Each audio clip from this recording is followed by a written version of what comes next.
right, Ryan Reynolds here for Mint Mobile. Are you looking for a beach read this summer? May I suggest your big wireless bill? It's got suspense, mystery, a slightly flat emotional arc, and a shocking twist where you realize you've been overpaying the entire time. Fortunately, though, Mint's story is better. Every plan, $15 a month, even unlimited. That's it. Happy ending, zero tears. Give it a try at mintmobile.com/switch. Upfront payment of $45 for 3 months, $90 for 6 months, or $180 for 12-month plan required. $15 per month equivalent. Taxes and fees extra. Initial plan term only. Greater than 50 gigabytes may slow when network is busy. See terms.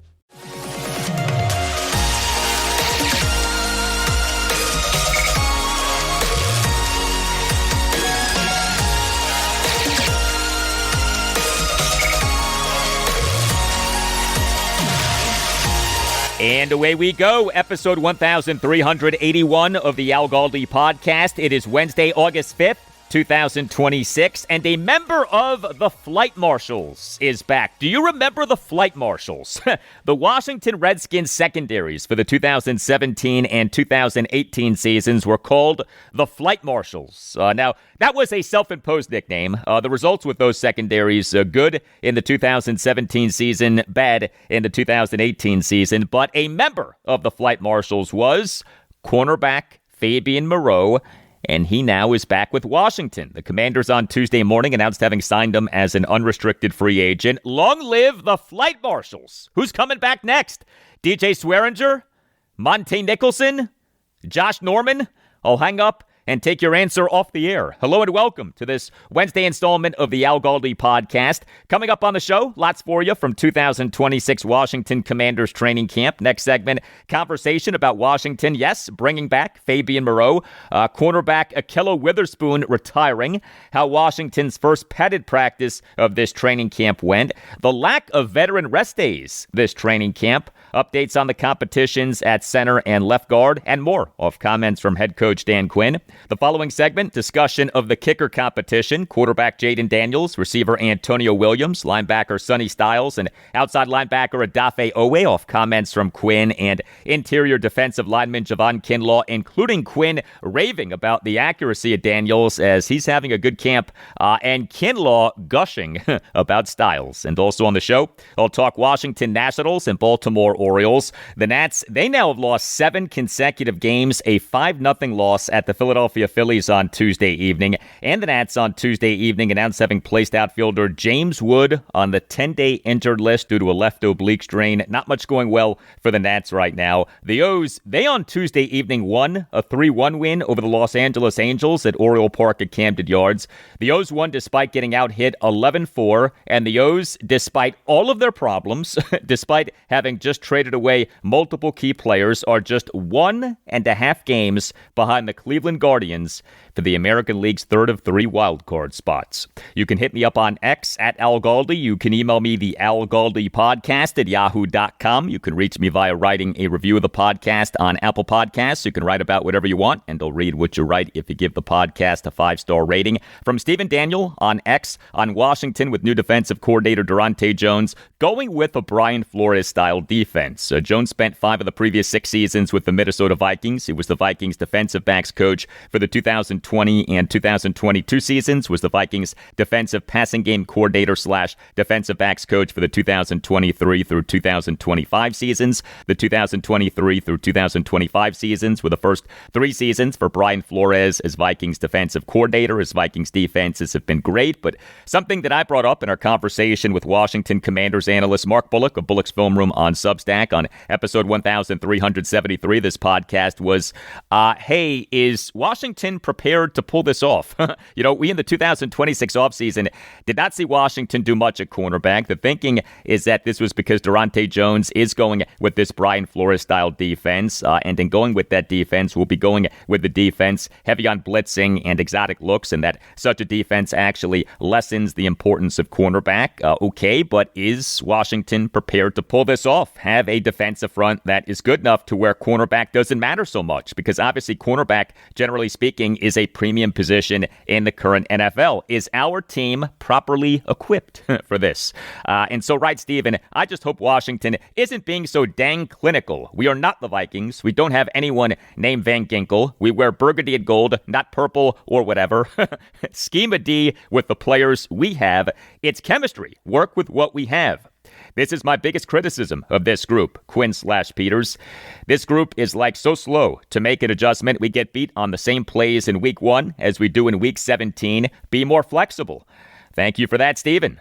Well, a head coach or coordinator should always adapt his system to his players, for sure. I mean, we with Washington have seen the square peg and round hole scenario plenty of times. See interior defensive lineman Albert Hainsworth, see cornerback William Jackson III, etc. But what general manager Adam Peters in the 2026 offseason did in revamping the defense via free agency and the 2026 NFL draft was get players who, in theory, fit what Durante Jones wants to do defensively. I do not think that Peters just randomly grabbed whatever defensive players he could get. I think that he was very strategic in who he got.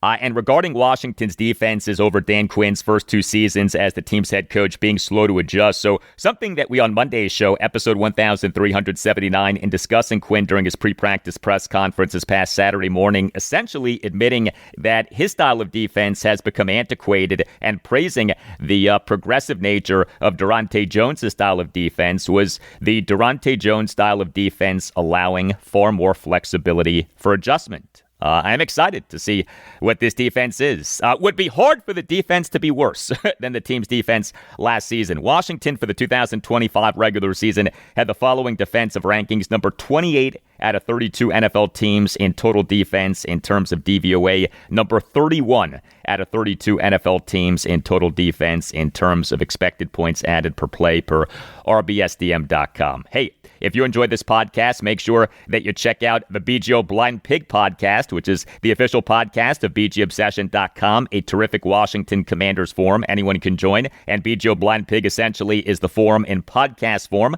a roundtable discussion about the Washington Commanders. It's like you and a bunch of your buddies who are Washington fans are hanging out and talking about the team. The conversation is smart and fun and respectful. You can find the BGO Blind Pig podcast on YouTube and on any major podcast provider. Now's a great time to check out the BGO Blind Pig podcast, given the 2026 Washington Commanders training camp is ongoing. A very good recent episode on 2026 Washington Commanders training camp. Make BGObsession.com the home for your burgundy and gold obsession, and make the BGO Blind Pig podcast part of your Washington Commanders podcast rotation.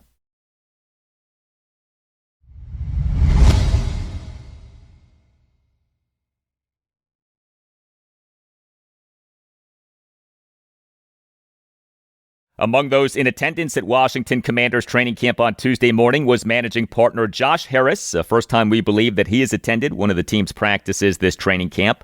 Tuesday morning's practice happened off some news announced by Washington. The team on Tuesday morning prior to the start of practice announced having placed cornerback Ahkello Witherspoon on the reserve/retired list, and announced having signed unrestricted free agent cornerback and former Washington Redskins cornerback Fabian Moreau. So with Ahkello Witherspoon, he becomes the second veteran Washington player to retire in recent weeks. So Washington on July 27th announced having placed linebacker and special teams ace Nick Bellore on the reserve/retired list. You know, we've talked about head coach Dan Quinn last year potentially having conducted a soft training camp. Well, his training camp this year has driven 2 guys into retirement.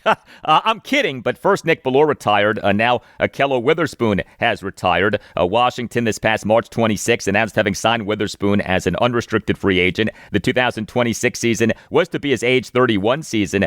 He's an Adam Peters guy, was taken by the San Francisco 49ers in the 3rd round of the 2017 NFL draft out of the University of Colorado. Washington general manager Adam Peters was the Niners vice president of player personnel when they drafted Witherspoon, who played for the Niners for the 2017 through 2020 seasons. Peters worked for the Niners from January 2017 to January 2024. He was their vice president of player personnel January 2017 to February 2021, was their assistant general manager February 2021 to January 2024 when he was hired as Washington GM. But Ahkello Witherspoon has retired and Fabian Moreau is back. The 2026 season would be Moreau's age 32 season. He spent the 2024 and 2025 seasons playing for the Minnesota Vikings. So he is a Durante Jones guy. The 2024 and 2025 seasons were the final 2 seasons for Washington defensive coordinator Durante Jones as the Vikings defensive passing game coordinator / defensive backs coach. And of course, we know Fabian Moreau well. Moreau was taken by the Redskins in the 3rd round of the 2017 NFL draft out of UCLA. play. He was considered a first-round talent who lasted until the third round due to having a torn pectoral muscle at his pro day. He also dealt with a Liz Frank injury in his junior season, the 2015 season. Moreau played for Washington for the 2017 through 2020 seasons. He was durable for Washington, playing in 60 of a possible 64 regular season games over his first 4 seasons with the team, although his playing on defense did fluctuate quite a bit. But Moreau in the 2019 regular season had 3 interceptions, each of which came off a future Washington quarterback. Moreau in a 1916 win over the Detroit Lions at FedEx Field on November 24th, 2019 had 2 interceptions of Lions quarterback Jeff Driscoll, and Moreau in a 29-21 win at the Carolina Panthers on December 1st, 2019 intercepted Panthers quarterback Kyle Allen in what was Ron Rivera's final game as Panthers head coach. And the Skins exactly 1 month later, January 1st, 2020, announced having hired Rivera as head coach. But welcome back, Fabian Moreau. The first exchange of Dan Quinn's pre-practice press conference on Tuesday morning was this exchange between Commanders insider John Keim of ESPN and Quinn. You guys added Fabian Moreau today. Yes. Like, what does he add? What is the reason behind that one? Yeah, I think versatility. He's got good playmaking experience, and so some of you also get to know him. So from we've covered the team in the past. Fantastic teammate, so we're very much looking forward to him. He's been somebody that we've, obviously visited with for a while and have talked to, and so to get him to be part of the crew, we're excited. He'll work in just individual today, and we'll start ramping him up, in the days ahead. Okay, so your updated list of cornerbacks for Washington: Trey Amos, Mikey Sainristil, Amik Robertson, Rasul Douglas, Fabian Moreau, Antonio Hamilton Sr., Darius Rush, Carlin Vigors, and Fred Davis II. Trey Amos is on the active/physically unable to perform list. He's dealing with soft tissue soreness off his fractured fibula that was suffered in Washington's 44-22 loss to the Detroit Lions at Northwest Stadium this past November 9th. Washington's practice on Tuesday morning was a non-padded practice. This off Monday morning's practice being the first padded practice of this training camp. This was Dan Quinn on Tuesday morning on what he thought about the team's padded practice on Monday morning. And then Quinn will explain the idea with the team's 3-day batch of practices over Monday through Wednesday. I loved all the competition. We started with a red zone, spot the ball, 3rd and goal from the 3-yard line and play it out. A lot to clean up what the guys are putting out. I like the effort, the standards that are sitting in that way. This 3-day block that we have is about powering up, so think about putting a little more weight on the bar. All right, to the next set, racks of the plays are a little longer. There'll be some extended drives into practice where, 5-6 play drives, building momentum into that. So that's kind of where we're at for this block, and the tag I've been hitting on. This one's powering up and thinking about that, adding more to it.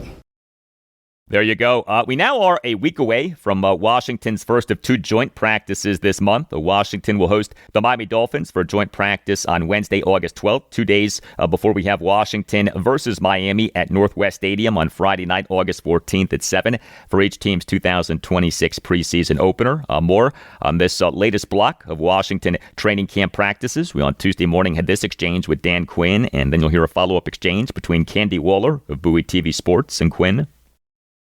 Outside of just general competition over the next 2 days and this block, what is it you want to see for the guys to be considered a successful block?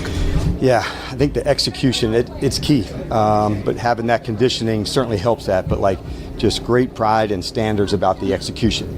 And it was good enough, that's not. It's can I get it exactly how it's supposed to be, the right depth, the right drop, the right route, the right read, the ball security. So that's what we're chasing hard, to have absolute elite execution. I also recognize there are going to be mistakes, and I want them to happen. When you're working right on the edge of something, you're going to make them. I encouraged Sonny just the other day, make them. I want you to test yourself to see, can I go to that space to get the ball? Can I be in that location? Can I go take my shot? So I want them right on the edge, knowing that mistakes are part of it, and then when they happen, that they don't get repeated. And so that's the execution piece. Can we ramp that up again? You're going to like seeing this team's connection, what they stand for together. But they're hungry, and that's a good thing. Hey, again. morning. So I actually had a question about the execution piece of it.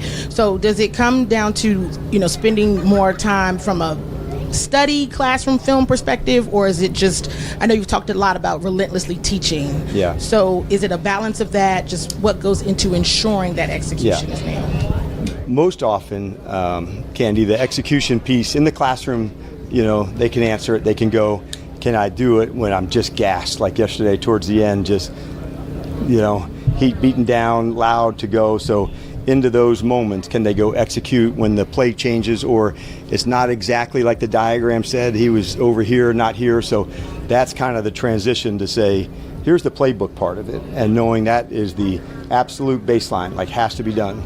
Now, can I adjust? Can I get to the right play? Can I make the right check? This safety blitz, now I got to go block the corner. So it's those small things of like learning how to play when the picture changes.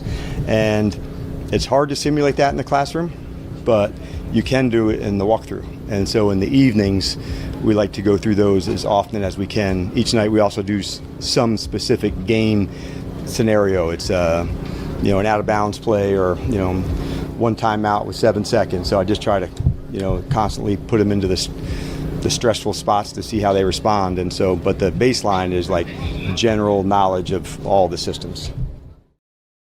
So something from Monday morning's padded practice that was cool was the team doing one-on-one drills between offensive linemen and defensive linemen, with Adam Peters and Dan Quinn watching from each side, begging the question, what were Peters and Quinn looking for? We all want to be smarter as football fans. So the GM and the head coach, what was each guy looking for in watching these one-on-one drills between offensive linemen and defensive linemen? We on Tuesday morning had this back and forth between Commanders insider Nikki Javala of The Athletic and Dan Quinn. I'm sticking with the lines. You guys had the one-on-one drills between the D-line and O-line. You were on one side, AP was on the other side. What are you guys looking for when you're watching them? Yeah, we on that one we just we two-spot it, because at times, 20 people watching and 2 going isn't like the best use of time. So I try to just make it where as much as we can to go. On the defensive side, you're looking for initial quickness. Can they get their hands onto somebody and then work their moves from there? On the offensive side, they need the full speed sets. And so as much as O-line help O-line in drills and D-line help D-line, you need those full speed, all you can get, nothing like seeing Laramie or Oweh or KC, like that skill, full speed. And so you're going to win some, you're going to lose some. It's not all the way realistic, but it is one of the good ways to say, man, full speed, what do you got, your best shot against mine? And with the running backs and pads, what did you see first day? I like that Anthony, and you probably saw it too, like it was almost even across the board of reps. And so that's the opportunities I want to see. What are you going to do when you get to that space? I like the targets who was in pass protection. There wasn't as many, didn't feel like as many catches on the perimeter with that group. But in the run game, the extended plays, that's what I'm looking for. Are they making the right cut, the right read? So tomorrow's, Saturdays, the ones moving ahead, days like that are maybe a little elevated at O-line, D-line, running back, tight end, certainly in the run game. And so they get a little more emphasis, and it favors more of those plays as well. And the Anthony to whom Dan Quinn referred, of course, is Washington running backs coach Anthony Lynn. Interesting that reps for running backs during Monday morning's padded practice were basically even. Washington's current group of running backs, Ja'Cory Krosky-Merritt, Rashad White, Jerome Ford, Jeremy McNichols, Katron Allen, and Robert Henry Jr. Padded practices are big for running backs, offensive linemen, and defensive linemen. I found this exchange interesting. We on Tuesday morning had this exchange between John Keim and Dan Quinn. You've been doing this for a while, where you had, like in camp, you'd have more hitting in practice and all that. What is there anything that's maybe missed that in your evaluation because you guys can't hit as much or don't, you know what I mean? Like with the full pads and all that, compared to when you maybe started? Like through the years, what has changed? Yeah. Not just what has changed, but maybe are there things that, that maybe players don't get better at or whatever because of all that? Yeah. I think you want to work back from the, if you had 1,000 plays in a camp, install wise, what are you getting in? How many are padded? I would say the run game is the most physical and the toughest part to get going. And so offensively and defensively, it just takes a lot of work to get to that spot. So I would say that one oftentimes takes into the season, to really get where you want to get to in terms of like hitting all of your strides, hitting all of your marks. So that would be one. I think the situations are similar, John. Like we put a lot of those in now. So with less time and less practices, things like that have to go because you're not going to shortchange your third down, your red zone, your 2 minutes. So I think just you want all the fundamentals that you can get. So each practice, man, it's almost like a game performance. All it leads up into it. As a coach, there's so much to it, knowing there's not a second one this afternoon, to make up on the mistake from today. So maybe it's the extended reps for fundamentals, I would say, might be a byproduct of that. And so how do you find drills that, man, this is going to apply from the game, and we're going to do it right here. So oftentimes as coaches, they'll show the drills to the players in the meeting. This is what applies to the game. This is why we're doing it, just to have that drill be like that much more effective. So among those not practicing for Washington on Tuesday morning were left tackle Laramie Tunsil and right guard Samuel Cosmi. Each was given a recovery day off the padded practice on Monday morning. You could call that each guy being given a veteran rest day. There during this training camp have not been many veteran rest days. In fact, the belief is that Tunsil and Cosmi each being given a recovery day for Tuesday morning's practice marked the first instances of veteran rest days for players this training camp. The final exchange of the Dan Quinn pre-practice press conference on Tuesday morning was this exchange between columnist Barry Verlug of The Athletic and Quinn. Dan, I think last year, by this point, a bunch of guys, Ertz and Wagner and Vaughn, would have had veteran days off, maybe multiple. I don't think you've had a veteran day off yet. Is that because of the personnel you have, or is that a change in philosophy? It was just based on the personnel that we had, for sure. That was the best thing we thought for that group, but in this group there won't be as much of that. Yeah, and of course a big part of that is Washington having gotten younger, of having been quite old. Washington for the 2025 regular season had the highest average snap-weighted age in the NFL in terms of offensive and defensive snaps, 28.5 per ESPN NFL analyst Bill Barnwell, 28.68 per SF Data Niners. So whichever number you want to go by, Washington for the 2025 regular season had the highest average snap-weighted age in the NFL in terms of offensive and defensive snaps. But regarding Washington's offensive line in the padded practice on Monday morning, we on Tuesday morning had this back and forth between Commanders insider Tashawn Reed of the Washington Post and Dan Quinn. Dan, after getting a chance to look at the film, what did you think of the starting offensive line's performance yesterday? A lot of moving parts for sure all around. Defensively, they bring a lot, going through a lot. I liked some of the outside sweep plays, tight ends included in the running portion of that. But both sides of the line, I thought, had, advantage here, advantage there, and kind of that's what I'm hoping to see. If one gets tilted too much to the other, then I'd be more concerned. So I like the back and forth, honestly, to say good run here, good blitz here. So having those kind of plays back and forth, I like it. And then specifically for center Julian Good-Jones, I know he's pretty new to working with the starting lineup. How did you think the communication in particular was working among the interior offensive line? Yeah, we've got a lot of faith in him, number one, because he's been back and forth days where he rotates with the ones and not. And so he's one of those guys, man, that puts in the work. His body, he's stronger. He got the things that this is what you need to do. Like he answered those questions through the offseason in terms of getting stronger into the program. So he's definitely a player that's on a mission, and he's competing really hard. So as the man who is the favorite to be Washington's starting center, Nick Allegretti, remains out with a calf strain, we are seeing a good number of first-team reps for Julian Good-Jones. Julian Good-Jones, he was acquired by Washington via its signing him off the Philadelphia Eagles practice squad all the way back in November 2023. He has been cut by Washington multiple times, but he has stuck around, although he in his NFL career has played in just one regular season game, which was the 2023 regular season finale in January 2024, a 38-10 loss to the Dallas Cowboys at FedEx Field on January 7th, 2024. What was Washington's final game before taking quarterback Jayden Daniels with the number 2 overall pick in the 2024 NFL Draft out of LSU. Washington also has Matt Golban as an option at center. The team took him in the 6th round of the 2026 NFL Draft out of Michigan State. We on Tuesday morning had this exchange between Commanders insider Ben Standig of Last Man Standing on Substack and Dan Quinn. Talked yesterday about if you're going to be a backup offensive lineman, especially in the middle, you need that position versatility. How is Matt Golban coming in that regard? And also maybe some of the other guys, more off the radar guys, McKay, I think guys like that, how are they looking in that area? So McKay, we've worked him some inside the snap. But I've been pleased with Matt, what I've seen so far. His command, he's featured more at center, just targeting where to go. I like that he's got Nick and Julian with him a lot. Let's look at this idea. So he's not just learning on his own. He's got, some pretty cool teammates to help into that space as well. But he's off to a good start, Ben.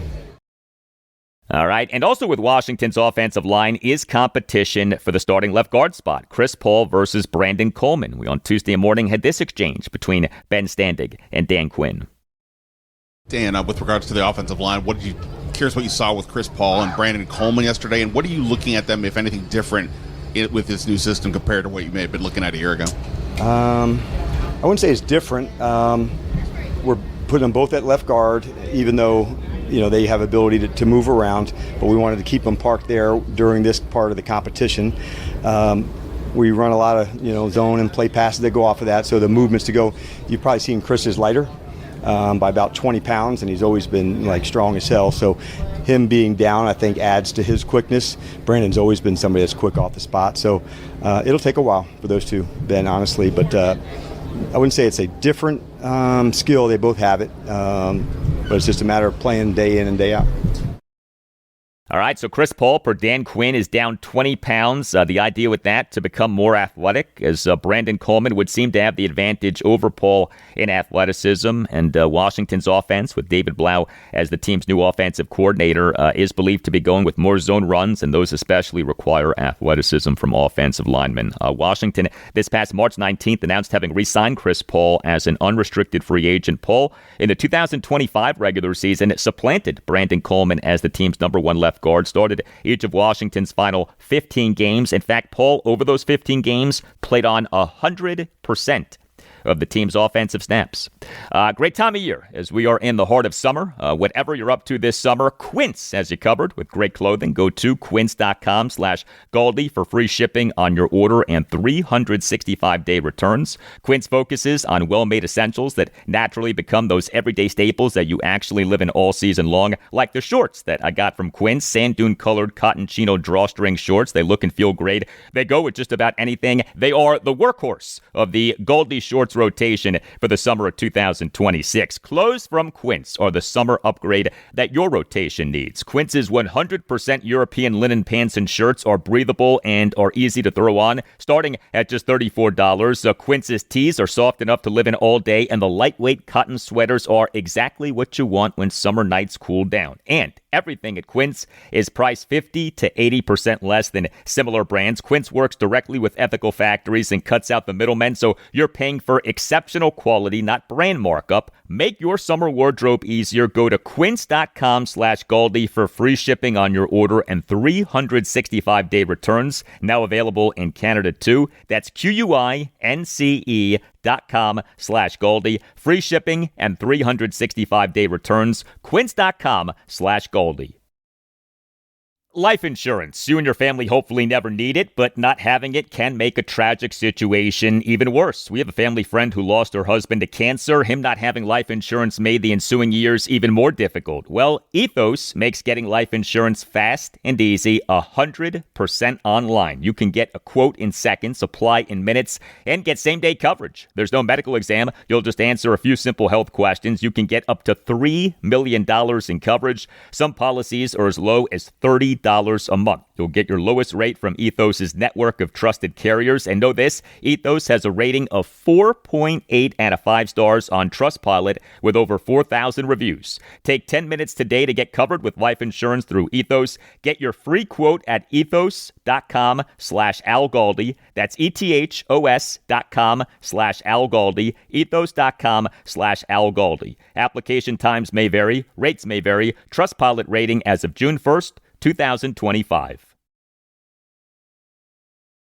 If your business runs on 5 different apps, 12 browser tabs, and one spreadsheet that everyone's afraid to touch, it's probably time for Odoo.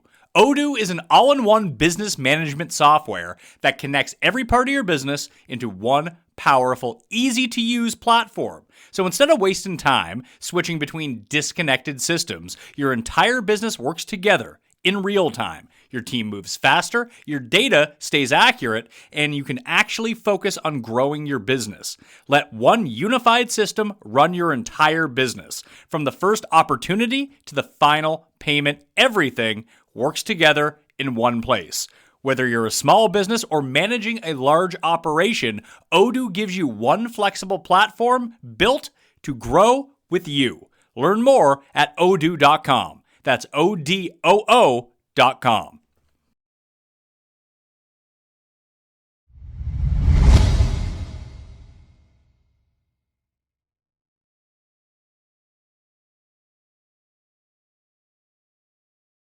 More now from 2026 Washington Commanders training camp off Tuesday morning's practice, which was a good practice for Drew Stevens in the kicker competition. We have this kicker competition between incumbent Jake Moody and Drew Stevens, an undrafted rookie out of the University of Iowa. Each guy overall has been doing well, but I'll read to you from Commanders insider John Keim of ESPN in a post on X on Tuesday morning, quote, Drew Stevens has been perfect on his field goal attempts today, made all 3 in an 11-on-11 session and all 5 in the field goal session.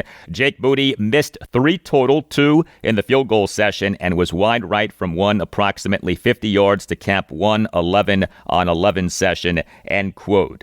Drew Stevens is believed to have the stronger kicking leg. 2 questions with him are accuracy and lack of NFL experience, but the upside with him is undeniable. He, for the University of Iowa, set a program record for most made regular season and postseason field goals of at least 50 yards in a career 12. Speaking of accuracy, head coach Dan Quinn, he during his pre-practice press conference on Tuesday morning, sung the praises of the accuracy of the QB1, Jayden Daniels, who on Tuesday morning, per reporting, had a 3rd consecutive impressive practice. Daniels, during Tuesday morning's practice, per Commanders insider David Harrison of WUSA9.com, went 19 for 25, with 3 of the incompletions being intentional incompletions. So Daniels, in terms of actual legitimate pass attempts, went 19 for 22 and still has not thrown an interception during this training camp. He's having a good camp. There, of course, are so many important traits for a quarterback to have, right? The most important to me is processing speed, processing what to do on a snap quickly and correctly. Another important trait is sack avoidance, and another important trait, of course, is accuracy. Are your throws accurate? Do they go where they are supposed to go? Do they get caught? Jayden Daniels, in his all-time great 2024 rookie regular season, had a completion percentage of 68.96, ranking number 6 among 36 qualified quarterbacks in the NFL per Pro Football Reference. Daniels, in his all-time great 2024 rookie regular season, had an expected completion percentage per the NFL's next-gen stats of 68.3, ranking number 5 among all quarterbacks in the NFL, each with at least 135 pass attempts. So his accuracy is one of his best characteristics. So we, during Dan Quinn's pre-practice press conference on Tuesday morning, had this exchange. What did you like from what you saw from Jayden Daniels in the red zone work yesterday? I think the thing that's not just specific to the red zone, but even this part of camp, it's the location of the throw. And so it's one of his superpowers is the accuracy, but during zone, you know, if the defender's to this side, do I put it away to maximize some run after catch opportunities? So he has the ability to pinpoint the ball into the right location. So he's always had that trait. Now in a new system, can he even elevate that further? So that's the command that I'm looking for from those spots, and that's the thing I would say right now that's so impressive to me. There was a deep ball to Terry that was completed just in probably the best location that went over Mike into that location. So that's not luck, you know, and that's super hard to do, but like the amount of unseen work to have that throw, you know, is evident. Absolutely, and we all know about Jayden Daniels' superb work ethic. Meantime, receiver Antonio Williams, who Washington took in the third round of the 2026 NFL Draft out of Clemson. How's he doing? He is the third receiver drafted by Washington since it hired Adam Peters as general manager in January 2024. Luke McCaffrey in the third round of the 2024 NFL Draft out of Rice. Jalen Lane in the fourth round of the 2025 NFL Draft out of Virginia Tech. And Antonio Williams in the third round of the 2026 NFL Draft out of Clemson. We on Tuesday morning had this exchange with Dan Quinn. You got rookie Luke McCaffrey and then Jalen Lane. Where's Antonio Williams at right now compared to where those guys were? From their start to where he is, that's a good question. He's probably some ahead of where Luke was due to Luke's changed position early. I felt the competitive nature of Luke right away, just like he was like a dog, throw him a bone, he'll come and bring it back. Where I think probably Antonio's feel for the game, when to sit down into the zone, like for the longer history of playing receiver is there. Antonio, like Jalen, has good hands as a returner too. So both have been back in kick, both have been back in punts, but he definitely has good feel. And that's one thing that certainly has jumped out to me, where Jalen early on was like a returner who then added value as a receiver, where Antonio is the receiver that I think has the ability to add value as a returner. And so that's what I see so far. A lot of potential for Antonio Williams to make an impact in his rookie season. But I tell you, there in recent seasons have been so few receivers who, as rookies for Washington, were very productive. The only two over the last 20 seasons are Jamison Crowder in 2015 and Terry McLaurin in 2019. That's it. You look at receivers drafted by Washington this decade. Antonio Gandy Golden, De'Ami Brown, Dax Milne, Jahan Dotson, Luke McCaffrey, Jalen Lane, and now Antonio Williams. Another key rookie for Washington is linebacker Sonny Styles, who the team took with the number 7 overall pick in the 2026 NFL Draft out of Ohio State. Every indication is that Styles is having a good training camp. Defensive tackle Javon Kinlaw did a post-practice press conference on Tuesday morning. During that presser, had this exchange between columnist Barry Verluga of The Athletic and Kinlaw. Javon, what jumps out to you about Sonny Styles, and what have you seen this camp? Shit, where do I start? Just a freak of nature, bro. Me and him are looking eye to eye, but clearly he running probably 10 miles faster than I'm running. You know what I'm saying? Like, he coming downhill, and he bringing thump with it. So it's like, it's just fun to see a young, spry guy just bouncing all over the field, bro. And like, he's just in the box with these running backs, and he ain't getting danced out of the hole. You know what I'm saying? And you love to see that, man. He ain't losing his ground on no contact. He can do some outstanding things in coverage, bro. And like, it's a blessing, bro. It's a blessing for me to be around something like that. Great stuff from Javon Kinlaw on Sonny Styles. Quote, he coming downhill, and he bringing thump with it, end quote. He coming downhill, and he bringing thump with it. Yeah, he bringing thump with it. How good was that? We on Tuesday's show, episode 1380, talked about outside linebacker Odafe Oweh, off comments from him during a post-practice press conference on Monday morning, and off comments from Dan Quinn during his pre-practice press conference on Monday morning. Well, Oweh came up during Quinn's pre-practice press conference on Tuesday morning. Washington, in the 2026 offseason, signed and re-signed a number of unrestricted free agents, but the only one who got a truly big contract was Odafe Oweh. Washington this past March 14th announced having signed Oweh. The contract per overthecap.com and spottrack.com, a 4-year, $96 million deal with $50.6 million fully guaranteed. It's signing. We on Tuesday morning had this exchange with Dan Quinn. When you guys sat down with Odafe Oweh before he wound up signing, what was what did you envision him looking like? Why did you like him so much, and what was your pitch to him? Yeah, the first part is the rush ability. So him on the edge, the speed that he can beat somebody to the punch. And, like AP and I were just talking about it yesterday, what would we see him in? How would he play? What would it look like? And so this run game, this pass rush, this technique, I liked the competitor to go finish, and thought of skill of like a closer. All right, here it's 2 minutes, it's the end of the half, it's the end of the game. Like, this is my time, to go battle for it. And so during the process, his little brother was actually still playing in the NCAA tournament. So he wasn't here like day one, and that for a very good reason. But we had obviously plenty of conversations about it. And he'd known some players that I've coached at the position, much like KC did. So that helped about the vision of what that could look like. And, just take some trust on both sides. But I love the work where he's at. He, KC, Charles, I'm looking for Dorrance, excited to get back. The four of them have just elevated stuff to them, and bringing Josh along with them. So they have a very competitive nature in their own group, and so it's been cool to see. So here's something that may surprise you, but I did some research on this. The contract that Washington gave Odafe Oweh marks the most total money in a contract for Washington in the signing of an external free agent since, you ready for this? Interior defensive lineman Albert Haynesworth in February 2009. Our second Albert Haynesworth reference on this installment of the podcast. But note I said external free agent, so I'm not talking about contract extensions. But Washington signed Odafe Oweh to a reported 4-year, $96 million contract. The Redskins in February 2009 signed Albert Haynesworth to the famous 7-year, $100 million contract per reports. If you go through each Washington contract for an external free agent since the Haynesworth contract, the total money for Oweh is the most since the total money for Haynesworth.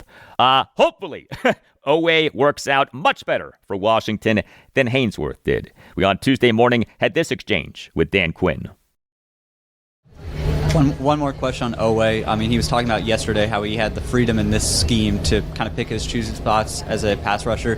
When do you know a guy is ready for that kind of autonomy, and how do you teach it? It's during these times that you have to, find out what are some of the very best things that they can do. And so you have to do some experimenting. And for a guy like him, left side, right side, off the ball, it'll be a little bit ongoing, but we definitely trust him and know that based on a certain move or a certain thing, what are some other ways we could counteract? If we're going to set you up on this player, how would we cover and go to contain? So he is definitely somebody that you want to feature into that way to find matchups to go after it. But I've been impressed by him, man. Like his attitude to come to work and like be an excellent player. Like it's been evident in the work that he's put in. When he steps out here, man, like he's all about it.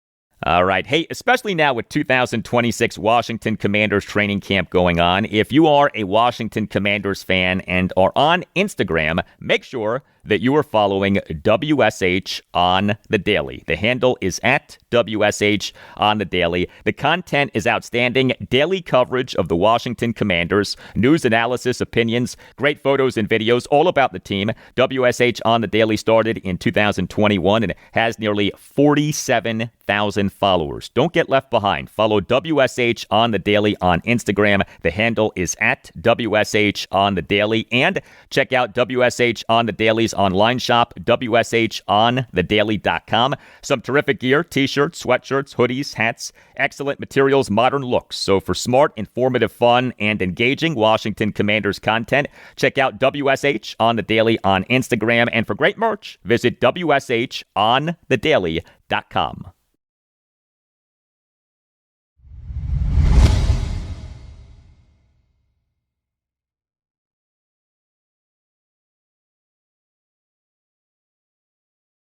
The Washington Nationals have played 115 of their 162 games in MLB's 2026 regular season, so the Nats have 47 games left in this regular season. A lot can happen, a lot can change, but are we going to look back at the last week or so as when the Nats' 2026 season essentially ended? The Nats, in the lead-up to the 2026 MLB trade deadline, which was on Monday at 6 p.m. Eastern, traded away 3 key players in infielder Curtis Mead, first baseman Luis Garcia Jr., and starting pitcher Foster Griffin.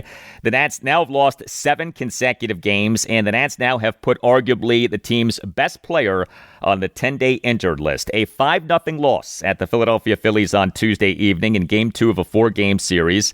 The Nats now have lost 7 consecutive games, including being 0-6 on this road trip comprised of 2 4-game series at the top 2 teams in the National League East in the division-leading Atlanta Braves and Philadelphia Phillies. The Nats in this regular season now are 55-60 with a run differential of +8. And the Nats on Tuesday evening announced having placed outfielder James Wood on the 10-day injured list due to a left oblique strain. This is not what the Nats needed. First time that Wood has been placed on an injured list since making his MLB regular season debut in July 2024. He becomes just the second position player who the Nats have put on an injured list this season. The team on July 15th announced having placed catcher Drew Millis on the 10-day injured list, retroactive to July 12th due to a left index finger fracture. The Nats this season have enjoyed outstanding injury luck with position players, but now James Wood is on the 10-day injured list. The Nats on Tuesday evening announced having selected the contract of outfielder Andrew Pinckney from AAA Rochester as the corresponding roster move to the Nats, putting Wood on the 10-day injured list. Wood got injured on a swing in the top of the 7th of the Nats' 6-3 loss at the Phillies on Monday evening. An MRI exam revealed what manager Blake Butera called a, quote, subtle, mild, end quote, left oblique strain.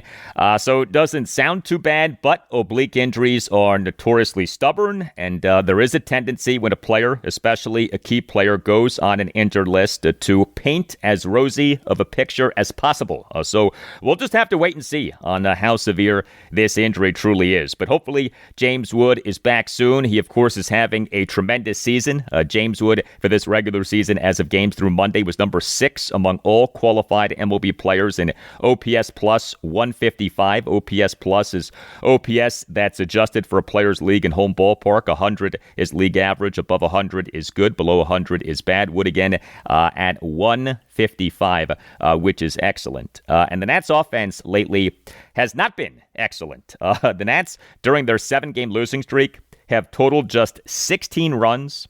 The Nats in this 5-0 loss at the Phillies on Tuesday evening, no runs, just 5 hits, which were 2 doubles and 3 singles, just 2 walks, 0 for 11 with runners in scoring position, 9 strikeouts. The Nats struggled against Philly starting pitcher and former Nats prospect Jesus Luzardo, who tossed 8 scoreless innings with 7 strikeouts.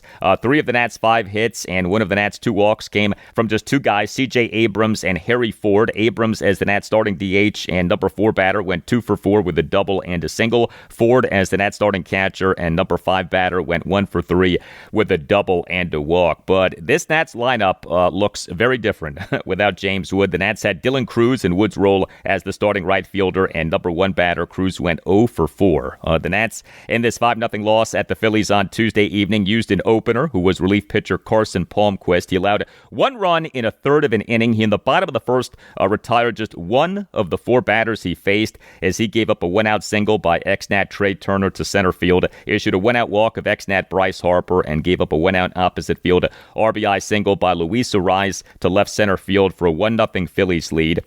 Carson Palmquist has not done well as an opener for the Nats in this regular season. 5 starts, ERA of 10.45, whip of 1.94. Not good. The guy who has been the Nats' best opener, relief pitcher P.J. Poulin, he may well be done for the season. The Nats on July 19th announced having put Poulin on the 15-day injured list, retroactive to July 16th due to a left flexor strain, and the Nats this past Sunday night announced having transferred Poulin to the 60-day injured list. So Carson Palmquist struggled, and then starting pitcher Zach Littell came into the game to serve as the Nats' bulk pitcher. He allowed 4 runs in 6 2/3 innings, gave up 7 hits, which were 2 doubles and 5 singles, issued a walk, recorded just 2 strikeouts through 93 pitches, 60 strikes, 33 balls. Littell in the bottom of the third allowed 3 runs on 2 doubles, a single, a walk, and an RBI sac fly. Littell in the bottom of the 7th allowed a run on 2 singles. Zach Littell now in this regular season, 23 games, including 14 starts, ERA of 4.97, whip of 1.34. Let's bottom line this. As the Nats are fading, I wonder how much longer the now analytically inclined, forward-thinking Nats will keep two struggling veterans on one-year contracts in the starting pitching rotation. Talking about Littell and Miles Mikolas. Littell is on a one-year contract with a mutual option for the 2027 season. Mikolas is on a one-year contract. There's no point in these guys continuing to be in the Nats starting pitching rotation if the team continues to fade, and the Nats have no plans to bring back either guy. And the Nats in this 5-0 loss at the Phillies on Tuesday evening used just one relief pitcher in terms of pitchers beyond the opener and the bulk man, and that pitcher was Trevor Williams. So he tossed a scoreless bottom of the eighth despite giving up a leadoff single and a two-out double.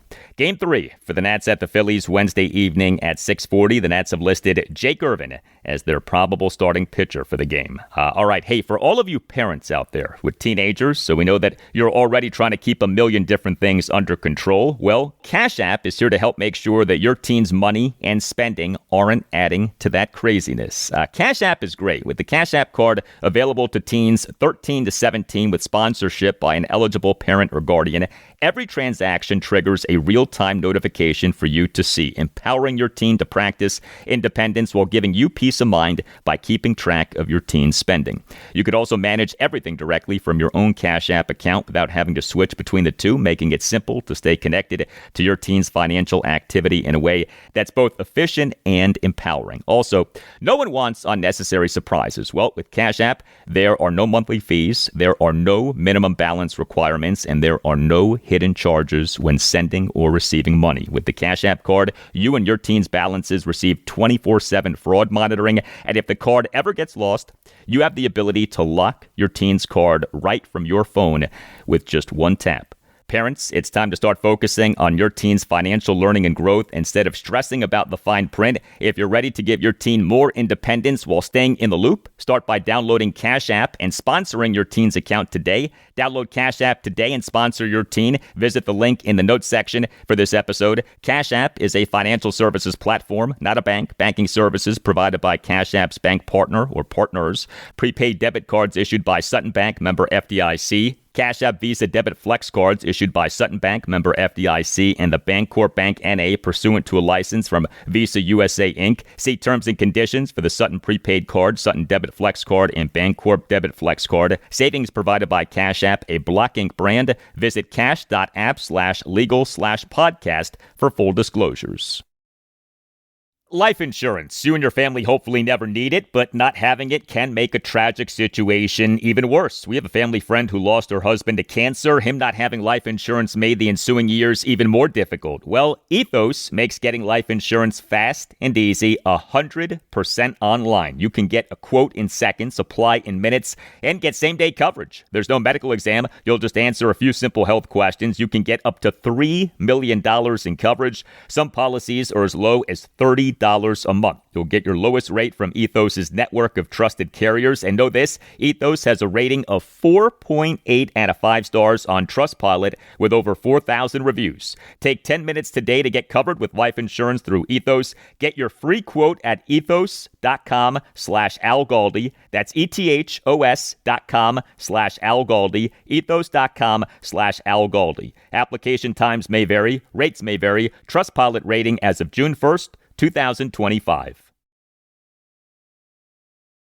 If your business runs on 5 different apps, 12 browser tabs, and one spreadsheet that everyone's afraid to touch, it's probably time for Odoo.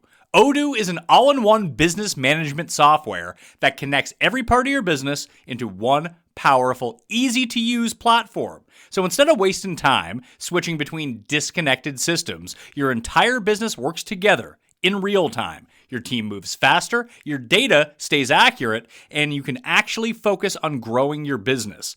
Let one unified system run your entire business. From the first opportunity to the final payment, everything works together in one place. Whether you're a small business or managing a large operation, Odoo gives you one flexible platform built to grow with you. Learn more at odoo.com. That's ODOO.com.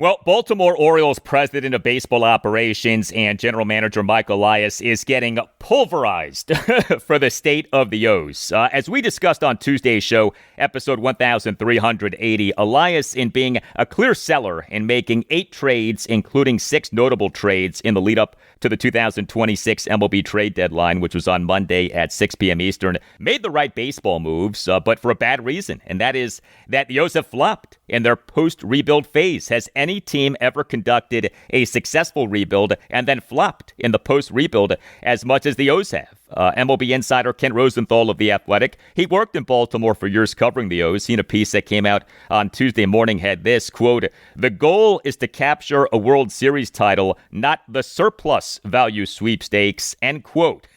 Strong stuff from Ken Rosenthal on the O's. But what's funny is that the O's do very much remain in postseason contention, and they on Tuesday evening got a win.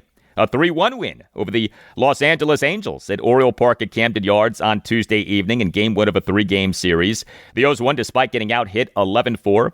The O's in MLB's 2026 regular season now are 55-58 with a run differential of -33, but are just 1.5 games behind the Cleveland Guardians for the American League's third of 3 wildcard spots. Unbelievable, but true. Terrific pitching for the O's on Tuesday evening. The O's on Tuesday afternoon announced having recalled starting pitcher Cade Povich from AAA Norfolk, and Povich in this 3-1 win over the Angels on Tuesday evening tossed 6 scoreless innings with 7 strikeouts versus 1 walk. Did give up 7 hits, which were a double and 6 singles, but he threw a lot of strikes, 88 pitches, 60 strikes, just 28 balls. Povich was on the 15-day injured list from May 8th to June 27th due to left elbow inflammation. The O's on June 27th activated him from the 15-day injured list and optioned him to AAA Norfolk. But he on Tuesday evening was impressive. Cade Povich at the major league level in this regular season, 5 games, including 4 starts, ERA of 3.91, whip of 1.34. The Orioles relief pitching in this game was good. 3 Orioles relievers combined to allow 1 run in 3 innings. Rico Garcia tossed a scoreless top of the 7th despite giving up a single and issuing a walk. Andrew Kittredge allowed 1 run in 1 inning. He in the top of the 8th allowed a run on back-to-back 1-out doubles. But Yadier Cano tossed a scoreless top of the 9th with 2 strikeouts for the save despite giving up a leadoff double. And the Orioles offense was good enough. Just 3 runs, just 4 hits, which were a home run, a triple, and 2 singles. Just 2 walks, just 1 for 6 with runners in scoring position. The offense was not good. The O's struggled against Angels starting pitcher and former Oriole Grayson Rodriguez, Gray Rod. He allowed 2 runs in 7 innings, 6 strikeouts versus 1 walk. But Pete Alonso, he is the Orioles starting first baseman and number 2 batter, went 1 for 4 with a 2-run single. Alonso in the Orioles' 2-run third had a 1-out first pitch, 2-run single to center field for a 2-0 Orioles lead. Tyler O'Neill, he in the Orioles' 1-run 8th, had a pinch, 1-out full count solo homer to left field for a 3-1 Orioles lead. Also, 2 players acquired via the Orioles trades in the lead up to the trade deadline played in this game. Christian Franklin, who was acquired from the Washington Nationals, he made his MLB regular season debut, was the Orioles starting left fielder and number 7 batter, went 0 for 2 with a walk and a stolen base. And Carlos Narvaez, who was acquired from the Boston Red Sox, he is the Orioles starting catcher and number 9 batter, went 0 for 2 with a hit by pitch. Yeah, the O's are in a playoff race. Game 2 for the O's against the Angels at Oriole Park at Camden Yards, Wednesday evening at 6:35. The O's have listed Trevor Rogers as their probable starting pitcher for the game.